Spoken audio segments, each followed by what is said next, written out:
Welcome to Filipino Time. Today we have a special guest, Quintin Pastrana. Hi, Welcome, Fred. Quintin.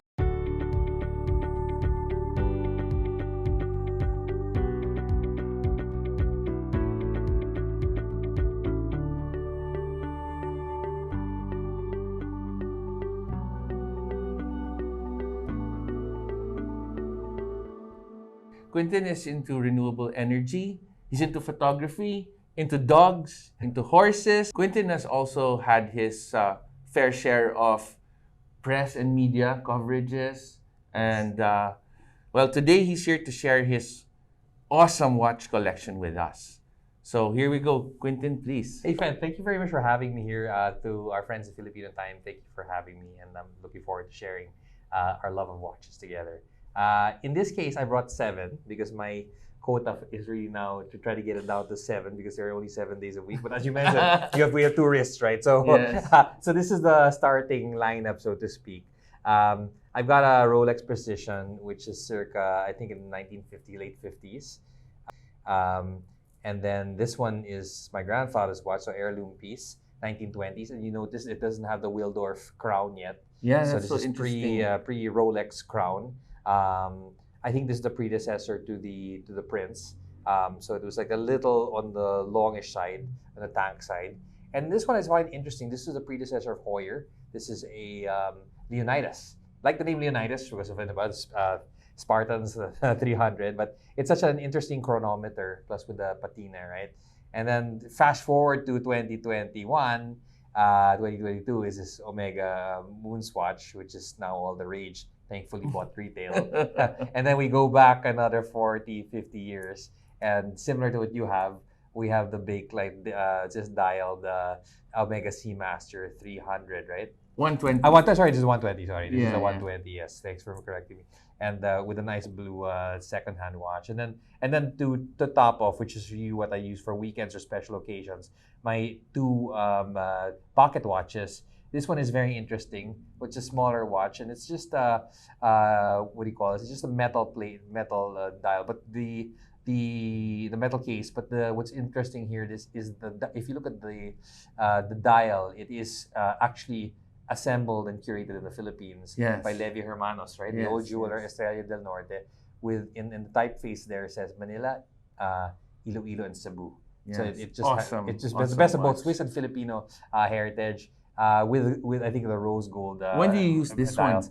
Usually baptism weddings. I think the Oh, wedding okay. of the baptism of Hugo, our fellow rider in Pulilan. We actually I actually brought that with me. Okay. So it's pretty sturdy, and then this one I think is the last thing I ever bought, which is the larger daddy of the collection. Yeah, that's huge. 58 millimeter 1911 Omega with the Roman numerals. This is a proper formal watch, probably reserved for weddings or anniversaries or special occasions, and gold and white gold plated. So yeah, That's why it's so heavy then. Yes, and then so yeah. I mean, all of these things have a history. But yeah, they're the ones I want to keep. I will intend to keep them and wear them on certain occasions during the week. Who takes care of maintaining your watches? Yes. Before, as many of us did, it was with Mang Andy Okay. from in Ernesto in Makati's Cinema Square. But now I go closer kasi to our office is our watch shop. They've been able to fix a lot of the older watches that I have and are able to source parts. They're the ones in Victoria Tower in Timog Avenue. Oh, okay. So quite good, and quite reliable so far. Yeah. So yeah. So which is the one you wear the most? Now because I use the motorcycle quite a lot, especially with rising prices of fuel and traffic also, I use this one. This is the Pangharabas. Because I mean this one, instead of the old I used to own the Speedmaster, and this to me makes me feel that even if I fell off the bike and I broke it, there's a chip already here. Yeah. It wouldn't hurt so much because I bought it at retail as opposed to some people who bought it as with a reseller. So yeah, it tells good time. It has a glow in the dark minute and hands, and yeah, it's just quite reliable as a quartz watch, but obviously nice signature piece also.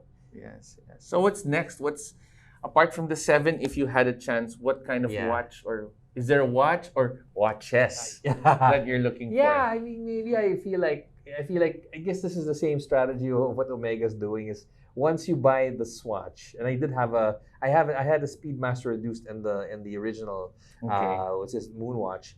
That was probably one I want to get again. Okay.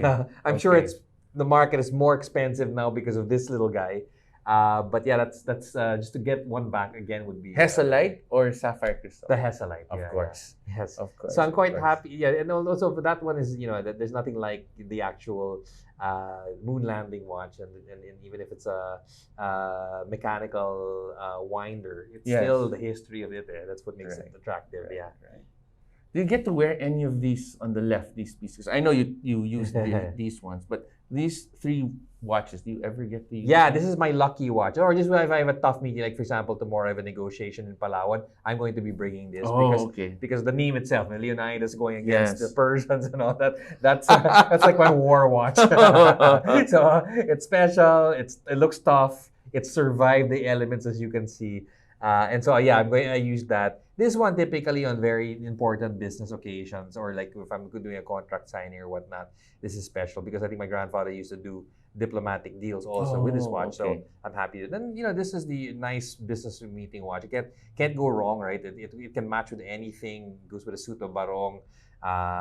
It's very subtle looking. So and typically in meetings, kasi you want to draw attention to yourself and not your accessory. So this is a low key Rolex, as low key as Rolex as it can go. Yeah. So those are pretty much the standard ones. Any tips you want to share on collecting vintage pieces? Yeah, I mean, for the vintage collector, kasi you're really more after the history, the character of the watch, but more importantly, the identity that you have, and it has to speak to you. So like I have a lot of friends who buy a lot of new watches because it draws their attention, very nice to the eye, and it fits their lifestyle. And that's great. But when you're looking for a vintage watch, personally to me, it's more like, does it really appeal to your sense of history? Is there a story behind it? Sometimes you'll see like a watch like this, for example, has an inscription from the owner in the past. You see it, though? Yeah, There's an inscription there. And so even that is a carried history. So you feel like you're carrying on the history for other people. That what would attract me to a watch talaga. Can you also share where you can source some of these pieces? Yeah. Strangely enough, people think Carousel and Facebook Marketplace are sometimes dodgy, right? But if you're able to do a meetup and you have your watchmaker or watch repair guy with you, or you meet at the repair, they can open it naman, and typically the owner will open it naman. There was a watch site in the US which still is available. So if you were in the US or somewhere near, fineyourtimes.com is still a go-to. Okay. And there talaga they rate the watches. They have old watch makers and watch repair persons who really will certify the watch for you, and they're nice little reviews on the pieces themselves. It's not just a marketplace; it's also a collector's sharing platform. So I think that online would be good. You can take a risk in Facebook Marketplace or Carousel, but I think just among friends is the best place. Yeah. Right there, that's where you vet Yes. talaga with people who've taken care of the watches for so long. Sometimes they let go of it for some reasons, and they'll let you know firsthand, especially Yes. the best. I think, and then it even makes it more a better history, and that you can get it from friends. I think that's Right, always like that. So I think word of mouth is always the best clue for that. Yeah. All right, Quintin, thank you so much for coming over and sharing this wonderful collection. And I hope everybody enjoys more of the pictures we'll be sharing with this video. Okay. Thank you very much to our friends with Filipino Time, and Fed, thank you very much for the honor of being here. Thank you. See you.